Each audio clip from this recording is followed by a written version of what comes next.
چچا جان، اگر انوشے کی رخصتی آج نہیں کی تو میں ابھی اسے طلاق دے دوں گا۔ فائز کے سرد لہجے پر سب ہکا بکا رہ گئے، جبکہ انوشے جو اپنے اس جلاد کزن سے شادی ہی نہیں کرنا چاہتی تھی، مسلسل رو رہی تھی۔ فائز کی دھمکی کی وجہ سے بابا نے اس کی رخصتی کر دی، ورنہ وہ اپنی کم عمر بیٹی کو 2 سال بعد رخصت کرتے۔ فائز شاطرانہ مسکراہٹ لیے سہاگ رات میں اس کے سامنے بیٹھا جو شدید بخار میں پھنک رہی تھی۔ ارے میرے بچے کو تو بخار ہو گیا ہے، اسے گود میں بٹھاتا وہ بڑے پیار سے کہنے لگا، جبکہ انوشے لب بھیجے خاموش تھی۔ فائز نے اس کے لب اپنی گرفت میں لیے تو وہ پھٹ پڑی۔ زہر لگتے ہیں آپ مجھے، یہ باتیں بعد میں کرنا، ابھی تمہارا بخار ٹھیک کرنا ہے۔ اس کے تپتے وجود کو اپنے لمس سے حرارت دیتا، کہہ تو رہی ہوں میں تم سے کہ میرا آنا بہت مشکل ہے، لیکن پھر بھی میں کوشش کروں گی امی بابا سے کوئی بہانہ کر کے تم سے ملنے کی۔ مجھے معلوم ہے نہ تمہارا میرے بغیر گزارا ہے اور نہ ہی میرا تمہارے بغیر، اس لیے زیادہ فکر کرنے کی ضرورت نہیں۔ اچھا اب میں فون رکھتی ہوں، 11 بج رہے ہیں، بابا نے دیکھ لیا تم سے بات کرتے ہوئے تو شامت آ جائے گی۔ جلدی سے فون کٹ کر کے اس نے موبائل آف کر دیا تھا، لیکن جیسے ہی پلٹی تو سامنے کھڑے شخص کو دیکھ کر اسے سانپ سونکھ گیا۔ فائز کی آنکھوں میں بلا کا شک اور چہرے پر ناگوار تاثرات تھے۔ کس سے باتیں کر رہی تھی تم رات کو چھپ چھپ کر؟ اس کے بھاری اور سرد لہجے پر انوشے کا خوف سے برا حال ہو گیا تھا۔ میں وہ اپنی دوست، ہکلاتے ہوئے اس نے وضاحت دی تھی۔ اگر دوست سے بات کر رہی تھی تو یوں چھپ چھپ کر باتیں کرنے کی کیا ضرورت تھی؟ یاد رکھنا انوشے، یہ مت سوچنا کہ چچا جان معذور ہو گئے ہیں تو تم بالکل آزاد ہو گئی ہو۔ کالج پڑھنے ضرور جاتی ہو، لیکن اس خاندان کی عزت پر کوئی حرف بھی آیا تو اس کا انجام اچھا نہیں ہوگا۔ اس جلاد کے سامنے اس کے لیے تو ویسے ہی سانس لینا محال ہو جاتا تھا، اب اس کی ایسی بات پر وہاں کھڑے رہنا دشوار ہو گیا۔ فائز اسے یوں بت بنا چھوڑ کر خود ہی سر جھٹک کر وہاں سے چلا گیا، لیکن اس کے قدم من من کے ہو رہے تھے۔ نہ جانے خود کو سمجھتا کیا ہے یہ کھڑوس۔ اس کی آنکھیں آنسوں سے بھر گئی تھی۔ دونوں چھوٹی بہنیں گہری نیند سو رہی تھیں، وہ بھی بستر میں جگہ بنا کر سونے کی کوشش کرنے لگی۔ جب دیکھو چھاپا مارنے کے لیے آ جاتا ہے کہیں نہ کہیں سے، نہ جانے اس سے کب جان چھوٹے گی میری۔ اللہ کرے جلدی ان کی شادی ہو جائے تاکہ اپنے بیوی بچوں میں مصروف ہو جائیں اور دوسروں کے اوپر نظر رکھنا چھوڑ دیں۔ وہ غصے میں یہ ساری دعائیں مانگ رہی تھی، لیکن نہیں جانتی تھی بہت جلد اس کی یہ دعا قبول ہو جائے گی۔ بابا ایک سرکاری ملازم تھے، ان کے ایکسیڈنٹ کے بعد گھر کے حالات تھوڑے بدل گئے تھے۔ ان کی تنخواہ اب آدھی مل رہی تھی، لیکن پھر بھی گزارا اچھا ہو رہا تھا۔ اوپر ایک مکان کرائے پر لیا ہوا تھا، جبکہ برابر میں بنگلہ نما گھر تایا جان کا تھا۔ انوشے 3 بہنیں تھیں، جبکہ تایا جان کے صرف 2 بیٹے تھے۔ وہ اپنے اس کھڑوس کزن سے پریشان رہتی جو ہر وقت ان پر نظر رکھتا۔ شمائلہ بیگم فائز کی ماں زیادہ اپنی دیورانی کو پسند نہیں کرتی تھی، اس لیے ملنا جلنا کم تھا، لیکن جب سے چچا جان معذور ہوئے تھے تب سے ہی فائز اور تایا جان ان کا بہت خیال رکھنے لگے تھے۔ لیکن انوشے کو اس کی گھورتی ہوئی نگاہوں سے ہمیشہ سے ہی خوف محسوس ہوتا۔ اس دن بھی وہ دوستوں کے ساتھ کالج سے آدھی چھٹی لے کر گول گپے کھانے چلی گئی۔ ہنس ہنس کر وہ اپنے دوستوں کے ساتھ یہ موومنٹ انجوائے کر رہی تھی، لیکن تبھی اسے کسی کی نظروں کی تپش کا احساس ہوا۔ سامنے گاڑی میں موجود وہ فائز بھائی ہی تھے جو اسے گھور کر دیکھ رہے تھے۔ انوشے کی جان نکل گئی، وہ فوراً ہی دوستوں سے معذرت کر کے پہلی فرصت میں گھر پہنچ گئی تھی۔ اب دعا کر رہی تھی کہ وہ بابا کے سامنے شکایت نہ لگائیں۔ دوسری طرف تایا ابو نے جب سے اپنی بیگم کے سامنے یہ بات کہی تھی کہ وہ فائز کے لیے انوشے کو مانگنے کا ارادہ رکھتے ہیں، تب سے شمائلہ بیگم شدید غصے میں تھی۔ تبھی انہوں نے باتوں ہی باتوں میں فائز کے سامنے کہہ دیا، یہ لڑکی تو بڑی آوارہ ہو گئی ہے۔ لگتا ہے اپنے ماں باپ کا منہ کالا کر کے رہے گی۔ فائز ناشتہ کر رہا تھا، حیرت سے ماں سے کہنے لگا، کس کے بارے میں بات کر رہی ہیں آپ؟ ارے انوشے کے بارے میں۔ اور کس کے بارے میں؟ کل میں نے دیکھا کالج جا رہی تھی اتنی تیار ہو کر، جیسے کسی کی شادی میں جا رہی ہے۔ توبہ توبہ، اس لڑکی کے لچھن تو بالکل ٹھیک نہیں لگتے۔ فائز کا منہ کڑوا ہو گیا، وہ بھی اپنی آنکھوں سے 2-3 دفعہ دیکھ چکا تھا۔ تبھی 2-4 دن بعد جب ابو نے اس سے پوچھا کہ وہ انوشے کا رشتہ اس سے کرنے کا ارادہ رکھتے ہیں، تمہیں کوئی اعتراض تو نہیں؟ تو وہ کہنے لگا، مجھے کیا اعتراض ہوگا؟ وہ بدنامی جو ہمارے گھر کا راستہ دیکھ رہی ہے، اس سے پہلے شکر ہے آپ نے کوئی اچھا فیصلہ کر لیا۔ وہ نہیں چاہتا تھا کہ انوشے کی کسی حرکت کی وجہ سے ان کے خاندان پر کوئی داغ لگ جائے۔ دراصل اس خاندان میں رواج نہیں تھا کہ وہ کسی غیر ذات میں رشتہ کریں۔ تایا ابو اپنی بیگم کے ساتھ انوشے کا رشتہ لینے چلے گئے۔ بابا کی آنکھوں میں خوشی کے آنسو تھے، لیکن شمائلہ بیگم کا مزاج اچھا نہیں تھا۔ وہ سیدھے منہ بات بھی نہیں کر رہی تھی، لیکن فائز جیسا لائق فائق اور کماؤ لڑکا انہیں ڈھونڈنے سے بھی نہیں ملتا، اس لیے جھٹ پٹ رشتہ طے کر دیا۔ انوشے کالج سے گھر آئی تو چھوٹی بہن فاریہ نہیں سے یہ خبر سنائی تھی، آپ یہ خوشخبری ہے آپ کے لیے، بابا نے آپ کا رشتہ طے کر دیا ہے، اور پتہ ہے کس سے؟ فائز بھائی سے۔ اس کی جان نکل گئی تھی۔ کیا ہو گیا بابا امی کو؟ ان کا دماغ تو ٹھیک ہے؟ میں کبھی بھی فائز بھائی سے شادی نہیں کروں گی، زہر لگتے ہیں وہ مجھے۔ کیا ایک پوری دنیا میں میرے لیے وہی رہ گئے ہیں؟ میں ابھی جا کر پوچھتی ہوں امی سے۔ وہ امی کے سامنے رونے دھونے لگی۔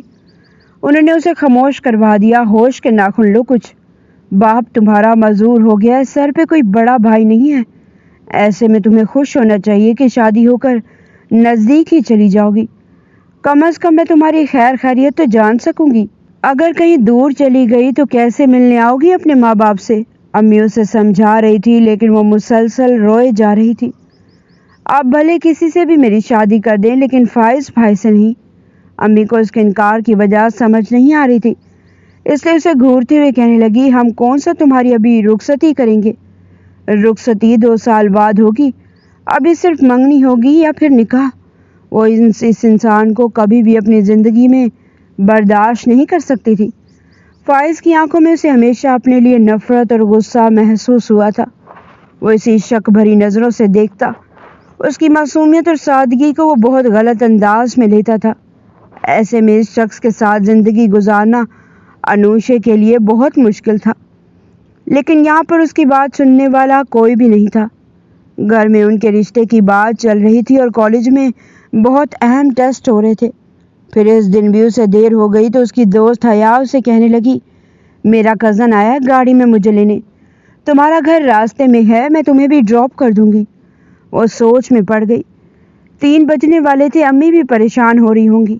وہ بغیر سوچے سمجھے اس کی گاڑی میں بیٹھ گئی، لیکن اسے گاڑی سے اترتے فائز نے دیکھ لیا تھا۔ امی ٹھیک کہتی ہیں، اس لڑکی کی حرکتیں دن بہ دن بہت خراب ہوتی جا رہی ہیں، پہلے کہ چچا کی حالت کا فائدہ اٹھا کر کچھ الٹا سیدھا قدم اٹھا لے، مجھے ہی کوئی فیصلہ کرنا پڑے گا۔ ٹیرس پر کھڑے فائز کو دیکھ لیا تھا، اس کے چہرے کی رنگت سرخ پڑ گئی تھی۔ تیز تیز قدم اٹھاتی وہ اپنے پورشن میں گھس گئی۔ اس کا ارادہ تھا گریجویشن کرنے کے بعد وہ یونیورسٹی میں ایڈمیشن لے کر ماسٹرز کرے گی، پر فائز سے نکاح ہونے کے بعد ایسا کرنا ناممکن تھا۔ تبھی وہ بہت اداس تھی، لیکن امی اسے تسلی دے رہی تھی کہ اب اس طرف نکاح ہوئے جا رہا ہے، رخصتی نہیں۔ وہ تو اس کا سامنا کرنے سے بھی کتراتی تھی، کجا کہ ساری زندگی اس کے غصے اور سختی کو سہنا۔ یہی سوچ سوچ کر اس کی جان نکل رہی تھی۔ بالآخر نکاح کا دن بھی آ گیا۔ نکاح سے 1 رات پہلے فون پر بات کر رہی تھی جب پیچھے کھڑے فائز نے اس کی ساری گفتگو سن لی۔ اپنے دل میں نہ جانے کیا کیا شک بھری باتیں سوچتا وہ پلٹ گیا تھا، لیکن انوشے کی جان ہتھیلی میں آ گئی۔ اس نے روتے دھوتے نکاح کر لیا تھا۔ دلہن کا لال جوڑا شمائلہ بیگم ہی لے کر آئی تھی، جو شوہر کی وجہ سے مجبور ہو گئی تھی اس رشتے پر، ورنہ وہ کبھی بھی انوشے کو فائز کی دلہن نہیں بنانا چاہتی تھی۔ تھوڑی دیر بعد نکاح ہو گیا، لیکن جب اچانک ہی فائز نے سب کے سامنے کھڑے ہو کر کہا کہ رخصتی بھی آج ہی ہوگی، سب شاکڈ رہ گئے تھے۔ چچا جان کہنے لگے، فائز بیٹا ابھی تو انوشا چھوٹی ہے، میں نے 2 سال بعد رخصتی کا کہا تھا اور ہم نے اس کی شادی کی کوئی تیاری بھی نہیں کی، نہ کوئی جہیز بنایا۔ چچا جان مجھے کسی جہیز کی ضرورت نہیں ہے، اگر مجھے فکر ہے تو صرف اس خاندان کی عزت کی، اس لیے میں اسے عزت سے اپنے ساتھ رخصت کروا کر لے جانا چاہتا ہوں۔ اگر آپ نے ایسا نہیں کیا تو میں اسے ابھی کھڑے کھڑے طلاق دے دوں گا، وہ نہایت ضدی اور ہر ڈھڑم لہجے میں کہہ رہا تھا۔ چچا بھی اس کے ضد کے آگے مجبور ہو گئے، لیکن جب فاریہ نے انوشے کو بتایا کہ بابا تمہاری رخصتی بھی آج ہی کر رہے ہیں تو اس کی جان ہتھیلی میں آ گئی۔ رو رو کر اس نے اپنی آنکھیں لال کر لی تھی۔ نہیں ایسا نہیں ہو سکتا، تم پلیز ایک بار امی کو میرے پاس بھیجو، انہیں ایسا نہیں کرنا چاہیے۔ تم نے سمجھایا کیوں نہیں امی کو؟ بابا نے کہا تھا کہ رخصتی 2 سال بعد ہوگی، پھر وہ ایسا کیوں کر رہے ہیں؟ وہ ہچکیوں سے رو رہی تھی، اس کا چہرہ بہت سرخ ہو رہا تھا، نازک بدن لرز رہا تھا۔ فائز کے خونخوار اور جلاد قسم کے رویے کی وجہ سے وہ اس سے شادی ہی نہیں کرنا چاہتی تھی۔ بابا نے اسے نکاح کا کہہ کر راضی کر لیا تھا اور اب رخصتی کیوں ہو رہی ہے؟ اسے یہ بات سمجھ نہیں آ رہی تھی۔ کھانا وغیرہ کھا کر رخصتی کا شور ہو گیا۔ اپنے پورشن سے رخصت ہو کر تایا ابو کے گھر آ گئی۔ گو کے سگے تایا ابو کا گھر تھا، لیکن پھر بھی ان کا اتنا آنا جانا نہیں تھا۔ تائی امی کے رویے کی وجہ سے وہ ان سے بہت دور دور رہتے۔ ابھی بھی وہ فائز پر غصہ کر رہی تھی، تمہاری عزت سمجھ نہیں آئی، مجھے کیا ضرورت تھی رخصتی کروانے کی؟ فائز تلخ لہجے میں کہنے لگا، مجھے ضرورت محسوس ہوئی تو میں نے رخصتی کروا لی۔ کچھ باتیں انسان پہلے سے ہی سمجھ لیتا ہے، اس لیے ان پر عمل کرنا پڑتا ہے۔ وہ اسے چبھتی ہوئی نظروں سے دیکھ رہا تھا جو لاؤنج میں سر جھکائے بیٹھی تھی۔ تائی اماں نے ملازمہ سے کہہ کر اسے فائز کے کمرے میں بھجوا دیا تھا۔ پہلے ہی بخار کی شدت سے اس کا جسم تک تپ رہا تھا، اب تو وہ اور بھی آدموئی ہوئی جا رہی تھی۔ کمرے میں بیٹھتے اس نے رونا شروع کر دیا۔ تھوڑی دیر بعد فائز کمرے میں آیا تو اسے گھورتے ہوئے کہنے لگا، یہ رونے کا ڈرامہ میرے سامنے نہیں چلے گا، جاؤ یہ زیورات اتار کر آؤ بستر پر۔ فائز نے اس کی کم عمری کا بھی لحاظ نہیں کیا تھا۔ بخار سے تپتا وجود لیے وہ بامشکل اٹھی تھی۔ اس جلاد کے حکم پر عمل کرنا بھی ضروری تھا، ورنہ اس سے بعید نہیں کہ کبھی کچھ کر بیٹھتا۔ بخار سے جلتا وجود لے کر جیسے اٹھنے لگی، اچانک ہی چکرا کر گر گئی۔ فائز اس کی کمزور حالت دیکھ کر حیران رہ گیا۔ جیسے ہی دونوں ہاتھوں میں تھام کر اسے اٹھایا تو احساس ہوا وہ شدید بخار میں مبتلا ہے۔ اس سے خوفزدہ بری طرح کانپ رہی تھی۔ اوہو، اپنے عاشق سے شادی نہ ہونے کا غم اس قدر تمہارے دل کو لگ گیا کہ بخار ہی ہو گیا تمہیں؟ اس کے طنز پر انوشا نے بے اختیار اپنی بھیگی پلکیں اٹھائی تھی۔ کون سا عاشق، کون سا غم؟ اسے کچھ سمجھ نہ آئی تھی، تبھی وہ خاموش رہی اور اسی خاموشی کو فائز نے اپنی بات کی تصدیق سمجھ لی۔ اسے شک تھا کہ کالج کی دوستیوں نے انوشا کو بہت بگاڑ دیا ہے، شاید وہ کسی لڑکے کے چکر میں پڑ گئی تھی۔ وہ اس کی بخار، اس کے رونے کو سارے ڈرامے بازی سمجھ رہا تھا۔ تبھی وہ کپڑے پہن کر آئی تو بیٹھ کے ایک کونے میں ٹک گئی۔ فائز اسے گھورتے ہوئے کہنے لگا، شاید تمہیں کسی نے بتایا نہیں کہ اس رات کے کچھ تقاضے ہوتے ہیں۔ اس کی بات کا مطلب سمجھ کر وہ سرخ پڑ گئی تھی۔ میری طبیعت ٹھیک نہیں۔ اچھا کیا ہوا ہے تمہیں؟ میں بھی تو دیکھوں۔ وہ اس کے بہت قریب آ گیا تھا، اس کی پیشانی پر ہاتھ رکھا جو بخار سے جل رہی تھی۔ اب وہ سچ میں ہی پریشان ہو گیا تھا۔ وہ شدید بخار میں مبتلا تھی، چہرہ سرخ اور بہت کمزور لگ رہا تھا، لیکن وہ اس کے کان میں سرگوشی کرتے ہوئے کہنے لگا، میں جانتا ہوں یہ بخار کیسے ٹھیک ہوگا۔ میری ایک رات کی قربت تمہارے اس بخار کو بالکل ٹھیک کر دے گی، فکر مت کرو۔ وہ اس وقت انوشا کو دنیا کا سب سے ظالم اور نفرت انگیز انسان لگ رہا تھا۔ اس کا کزن ہوتے ہوئے بھی اس کے ساتھ زبردستی کرنے پر تلا ہوا تھا، یہ جانتے ہوئے بھی کہ آج کی رات اس کی طبیعت ٹھیک نہیں اور اچانک سے رخصتی کی وجہ سے وہ شدید ذہنی اذیت کا شکار ہوئی ہے۔ لیکن فائز کو اس سارے معاملے سے غرض نہیں تھی۔ وہ جلد سے جلد اس رشتے کے حق پر اپنی مہر لگانا چاہتا تھا تاکہ بعد میں بھی اس لڑکی کو موقع نہ مل سکے اپنی عاشقی کے فسانے کو مکمل کرنے کا۔ وہ سب کی آنکھوں میں دھول جھونک کر جو کھیل کھیل رہی تھی اسے فائز اچھی طرح سمجھ گیا تھا۔ جو بھی تھا وہ اس کی بیوی بن چکی تھی، اس پر اپنا حق رکھتا تھا۔ تبھی نرمی سے اسے باہوں میں سمیٹ کر وہ اس کی جلتی پیشانی پر اپنے لب رکھ گیا تھا۔ دور ہو جائیں پلیز، کتنے وحشی ہیں آپ۔ انوشا نے ایک جھٹکے سے اسے پیچھے دھکیلا تھا۔ نہ جانے اس کے اندر اتنی طاقت کہاں سے آ گئی تھی۔ فائز کے چہرے پر طنز بھری مسکراہٹ دوڑ گئی۔ صاف کہہ دو نا کہ میرا چھونا تمہیں پسند نہیں آ رہا۔ یقیناً اپنے عاشق کو کھونے کا غم منا رہی ہو، لیکن یاد رکھنا میں بھی تمہارا جینا حرام کر دوں گا۔ مجھے دور کر رہی ہو اپنے شوہر کو۔ حق رکھتا ہوں تم پر، چاہوں تو زبردستی بھی تم سے اپنا حق وصول کر سکتا ہوں، لیکن ابھی نہیں۔ تمہیں پہلے راہ راست پر لے کر آنا ہے مجھے، اس لیے تمہاری رخصتی کروائی ہے۔ وہ اسے غصے سے گھور رہا تھا بنا اس کی طبیعت کی پرواہ کیے۔ انوشا کو چکر آ رہے تھے، اس کا دل بہت گھبرا رہا تھا۔ تبھی وہ اچانک بے سدھ ہو کر گر پڑی۔ بخار اور شدید ذہنی ٹینشن کی وجہ سے وہ بے ہوش ہو گئی تھی۔ فائز اس کی حالت دیکھ کر پریشان ہو گیا۔ اس کا چہرہ تھپ تھپاتے وہ اسے ہوش میں لانے کی کوشش کر رہا تھا۔ جب ہوش نہ آیا تو امی کو بلا کر لے آیا۔ شمائلہ بیگم اس کی حالت دیکھ کر سر پکڑے بیٹھی تھی۔ کیا کیا ہے تم نے اس کے ساتھ؟ فائز نظریں چرا گیا۔ میں کیا کروں گا بھلا، یہ سارے ڈرامے ہیں اس کے۔ شمائلہ بیگم پریشانی سے کہنے لگی، ہسپتال لے جانا پڑے گا اسے، بخار بہت تیز ہے۔ فائز نے اس کا پھول جیسا وجود اپنی باہوں میں اٹھا لیا تھا۔ تایا ابو بھی پریشان ہو کر اپنے کمرے سے نکل آئے تھے۔ یہ سب کچھ اس کے ضد کی وجہ سے ہوا ہے۔ وہ اپنے بیٹے پر غصہ کر رہے تھے۔ تھوڑی دیر بعد وہ اسے لے کر ہسپتال پہنچ گئے، لیکن لیڈی ڈاکٹر فائز کو ذلیل کر رہی تھی۔ کیا کوئی سنگین معاملہ ہو گیا؟ پتہ نہیں آج کل کے نوجوانوں کو اتنی جلدی کیوں ہوتی ہے سہاگ رات منانے کی۔ بیوی کہیں بھاگی تو نہیں جا رہی ہوتی؟ کچھ تو خیال کیا کریں آپ لوگ۔ وہ خوب اسے ذلیل کر رہی تھی۔ تبھی فائز سختی سے لب بھیج کر کہنے لگا کہ ڈاکٹر صاحب ایسی کوئی بات نہیں، انہیں صرف بخار ہے، آپ چیک اپ کر لیں۔ او اچھا، میں دیکھتی ہوں۔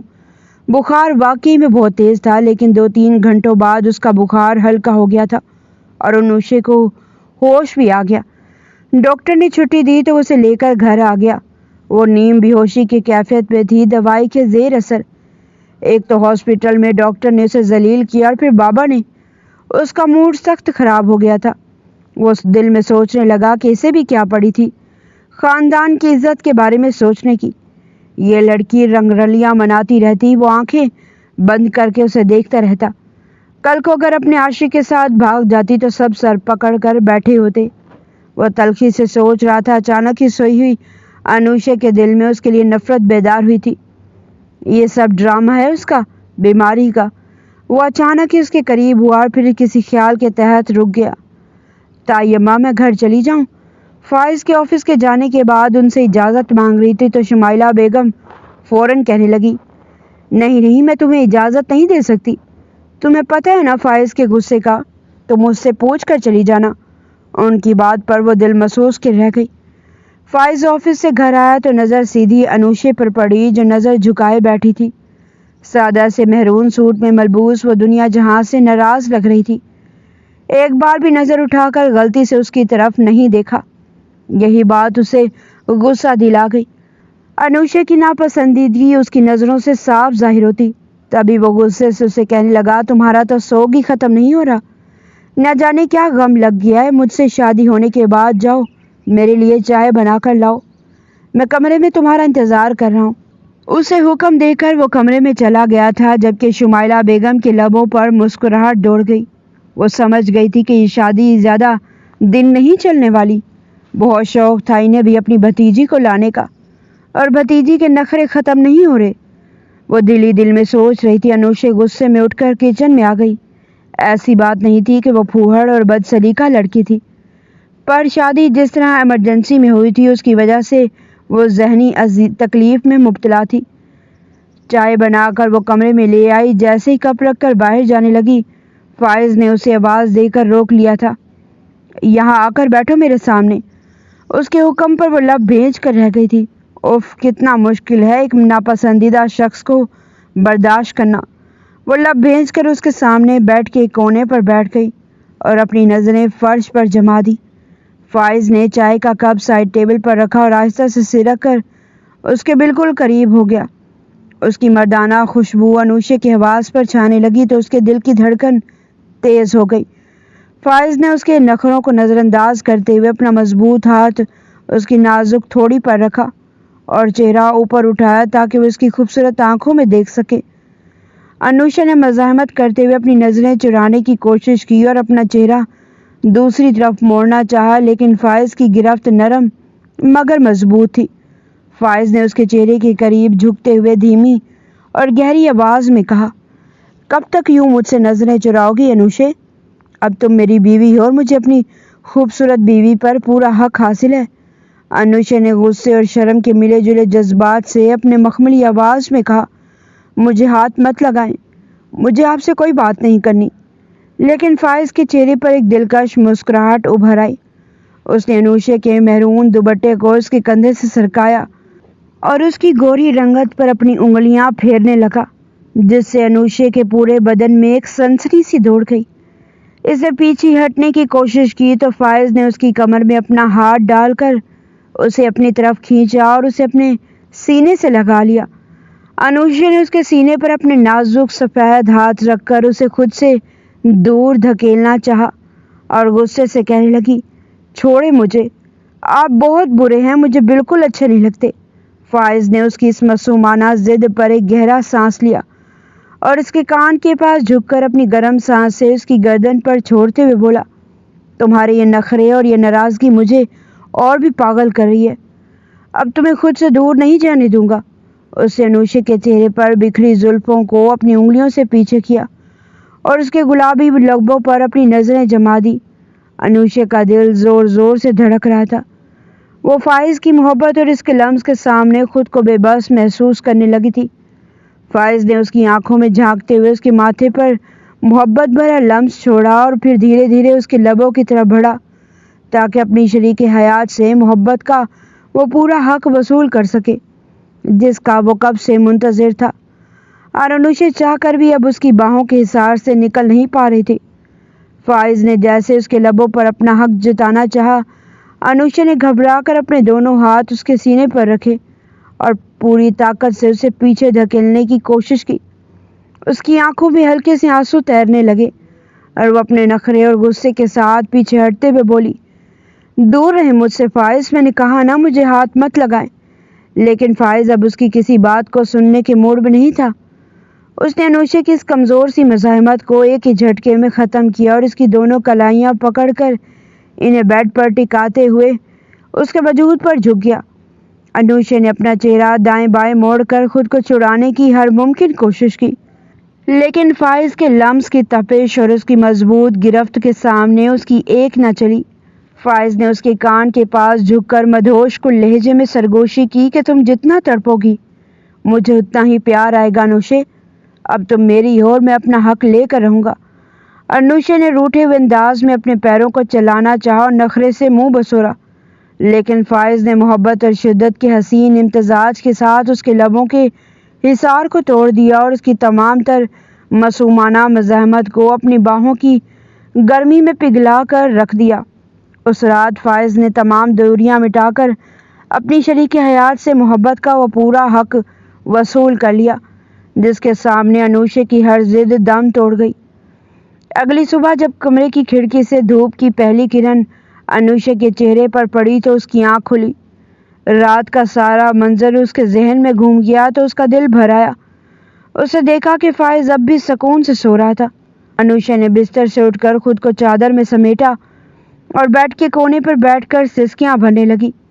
اس کے رونے کی آواز سن کر فائز کی بھی آنکھ کھل گئی۔ وہ فوراً گھبرا کر اٹھا اور انوشا کے کندھے پر ہاتھ رکھ کر اسے اپنے قریب کرنا چاہا، لیکن انوشا نے تڑپ کر اس کا ہاتھ جھٹک دیا اور روتے ہوئے بولنے لگی، دور رہیں مجھ سے، مجھے ہاتھ مت لگائیں، آپ بہت برے انسان ہیں، آپ نے ایک بار بھی میری مرضی کے بارے میں نہیں سوچا، آپ نے بنا میری مرضی اور رضامندی کے میرے ساتھ اتنا بڑا تعلق بنا لیا۔ میں نے آپ کو کتنا روکا تھا لیکن آپ نے میری ایک نہ سنی، مجھے آپ سے نفرت ہو گئی ہے۔ وہ اپنے آنسو بہاتے ہوئے مسلسل فائز کو قصوروار ٹھہرا رہی تھی، جبکہ فائز اس کی اس شدت سے روٹھنے اور رونے پر اسے منانے کے لیے گہری سوچ میں ڈوب گیا تھا۔ انوشا کے منہ سے نفرت کا لفظ سن کر اور اس کے بہتے آنسو دیکھ کر فائز کا دل غصے سے بھر گیا۔ دل چاہا اس لڑکی کا دماغ ٹھکانے لگا دے، لیکن اس کا ہاتھ ہوا میں ہی رک گیا اور وہ خاموشی سے اسے دیکھنے لگا جو چادر میں خود کو چھپائے بری طرح رو رہی تھی۔ تبھی فائز کے دل میں ایک گہرا اور تکلیف کا خیال آیا کہ میں یہ کیوں بھول گیا کہ اس کے نادان دل و دماغ میں پہلے سے کوئی اور بسا ہوا ہے، اور یہی وجہ اسے میرا چھونا اور میرا لمس بالکل پسند نہیں آیا۔ اسے سوچا انوشے کی مرضی کے بغیر جو شادی ایمرجنسی میں ہوئی تھی اس کی اصل وجہ یہی تھی کہ اس کا دل کسی اور کے لیے دھڑکتا تھا، اور وہ رات کی قربت کو اپنی محبت کے ساتھ سچی بے وفائی سمجھ رہی تھی۔ فائز کو اپنی محبت اور اپنے حق پر ایک دم پچھتاوا ہونے لگا۔ اس کا سارا غصہ اور رومانوی خمار پل بھر میں کفور ہو گیا اور اس کی جگہ ایک گہرے دکھ نے لے لی۔ اس سے سوچا وہ زبردستی تو اس کا وجود حاصل کر سکتا تھا، لیکن اس کا وہ دل کبھی نہیں جیت سکتا تھا جس میں کوئی دوسرا مرد راج کر رہا ہو۔ فائز نے ایک سرد آہ بھری اور بیڈ سے نیچے اتر کر انوشے سے تھوڑا دور ہو گیا تاکہ وہ مزید خوفزدہ نہ ہو۔ اس نے انتہائی سنجیدہ اور دکھی لہجے میں کہا کہ انوشے، مجھے معاف کر دینا، میں واقعی بھول گیا تھا کہ تمہارے دل میں میری کوئی جگہ نہیں ہے اور تم کسی اور کی یادوں کو سمیٹے بیٹھی ہو۔ اب میں کبھی تمہاری مرضی کے بغیر تمہارے قریب نہیں آؤں گا۔ یہ کہہ کر وہ واش روم کی طرف بڑھ گیا، جبکہ انوشے اس کے اس اچانک بدلے ہوئے انداز پر حیرت سے اپنے آنسو پونچھنے لگی۔ فائز کے باہر آتے ہی وہ اپنے کپڑے لے کر روتے ہوئے واش روم میں گھس چکی تھی، جبکہ اسے روتا دیکھ کر فائز کو بار بار خود پر غصہ آ رہا تھا۔ وہ خود کو ہی کوسنے لگا کہ جب اس کے دل میں پہلے سے ہی کوئی اور بیٹھا ہوا ہے، وہ کسی اور کی یادوں میں کھوئی ہوئی ہے، تو کیا ضرورت تھی کسی اور پر اپنا حق جمانے کی۔ وہ خود کو خود ہی ملامت کر رہا تھا جب غصے کے تیور لیے ناشتے کی میز پر آیا تو شمائلہ بیگم اس کا اترا ہوا چہرہ دیکھ کر فوراً کہنے لگی کہ کیا ہوا ہے بیٹا، سب ٹھیک تو ہے؟ چہرہ کیوں اترا ہوا ہے تمہارا؟ وہ نفی میں سر ہلا کر کہنے لگا کہ نہیں، کچھ نہیں۔ شمائلہ بیگم کہنے لگی کہ مجھے لگتا ہے تمہیں یہ انوشے خوش نہیں رکھ رہی، نہ صرف تمہارے ساتھ بلکہ تمہارے جانے کے بعد گھر میں بھی رویہ اس کا بڑا عجیب سا ہوتا ہے۔ لو بھائی، اگر بہو لائی ہوں تو بہو کس لیے ہوتی ہے؟ یہ تو نہیں کہ جب تک اس کے ہاتھوں سے اب مہندی نہیں اترے گی یہ کمرے سے باہر نہیں نکلے گی، ہر وقت کمرے میں گھسی رہتی ہے۔ میں اکیلی ہڈیاں گھستی کبھی یہاں سے جھاڑو لگا رہی ہوں، کبھی پوچھا، کبھی فرنیچر صاف کر رہی ہوں، تو کبھی کچن میں برتن مانجنے کے لیے پہنچ جاتی ہوں۔ اسے تو خدا نے اتنی توفیق نہیں دے رکھی کہ ایک کپ چائے بھی اٹھا کر بنا دے، لیکن شاید اس کی ماں نے اس کو پڑھا کر بھیجا ہے کہ جا کر خبردار جو اپنی تائی کے کوئی کام کیے تو تمہارے سامنے پتہ نہیں رو رو کر کیسے ڈرامے کرتی ہوگی۔ ہر وقت موبائل اس لڑکی کے ہاتھ میں ہوتا ہے، موبائل پر پتہ نہیں کیا کھٹ پٹ لگی رہتی ہے۔ ہمارے دور میں تو شادی ہو جاتی تھی تو لڑکیاں اپنی سہیلیوں سے دوستیاں ختم کر کے آتی تھی، لیکن آج کا تو دور ہی عجیب ہے۔ شمائلہ بیگم کے منہ میں جو آیا تھا وہ بولتی چلی گئی تھی، لیکن فائز کے چہرے پر غصے کے مزید تاثرات دیکھ کر انہیں تو جیسے خوشی محسوس ہو رہی تھی۔ یہی تو وہ چاہتی تھی۔ فائز ناشتہ کیے بغیر ہی گھر سے جا چکا تھا۔ سارا دن اس کا آفس میں بھی بس یہی سب کچھ سوچتے ہوئے گزرا تھا۔ دماغ بار بار مہوے گردش تھا۔ وہ تو انوشے کو اپنی بیوی کے روپ میں تسلیم کر چکا تھا، یہی چاہتا تھا کہ جب وہ آفس کے لیے آئے بار بار وہ اچھی بیویوں کی طرح اسے کال کرے، وہ کب آئے گا، اس کے لیے مزے مزے کے کھانے بنائے، اس سے ضد کرے، فرمائشیں کرے اور وہ اپنی من چاہی بیوی کو باہر گھمانے لے کر جائے۔ لیکن اس کے ذہن میں یہ بات آ چکی تھی کہ انوشے کسی اور کو پسند کرتی ہے۔ اس روز جب وہ گھر آیا تو انوشے ابھی بھی کمرے میں ہی بیٹھی تھی، پورا وجود دکھ رہا تھا۔ گھر میں کوئی بہن بھائی بھی موجود نہیں تھا۔ اس نے دودھ میں ہی ہلدی ملا کر پیا تھا اور دوبارہ کمرے میں آ کر لیٹ گئی تھی۔ کام کرنا اس کے بس کی بات نہیں تھی۔ فائز نے اپنی ماں کو کام کرتے ہوئے دیکھا تو وہ سیدھا کمرے میں آیا تھا۔ انوشی ابھی بھی بستر پر لیٹی ہوئی تھی۔ وہ غصے سے پھٹ پڑا تھا، کہنے لگا یہ کیا طریقہ ہے تمہارا؟ اپنے گھر میں بھی تو کام کرتی تھی نہ، یہاں کام کرتے ہوئے کون سی موت پڑ رہی ہے تمہیں؟ اٹھ کر آئندہ کے بعد میری ماں کے ساتھ کام میں ہیلپ کرواؤ گی تم؟ وہ اکیلی سارا کام کر رہی ہوتی ہیں، تم اس لیے یہاں پر لائی گئی ہو کہ ڈیکوریشن پیس بنا کر رکھوں؟ انوشا نے اس کی بات سنی تو اسے مزید ہی تکلیف ہو چکی تھی۔ ایسا لگ رہا تھا جیسے تن بدن کا رشتہ ختم ہو رہا ہو اور دونوں کے رشتے میں تناؤ اور نفرت بڑھتی چلی جا رہی تھی۔